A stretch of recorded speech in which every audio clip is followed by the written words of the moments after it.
El crockpot cooking. Purple Okinawa panela potatoes, properly seasoned. Got a top round that we're about to sear. It is a quick sear, just cracked pepper and fresh ground salt. Basically about a minute aside depending on your meat.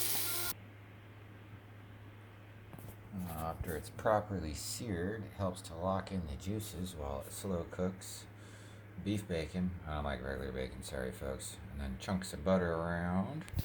Last thing to do, let's see, pause. A good bottle of hooch takes 2 hands to open. Anyways, a little bit of hooch on there for it. Always want it, especially when slow cooking. Make sure there's some alcohol in your juices. And that will be ready. 5 to 6 hours ish.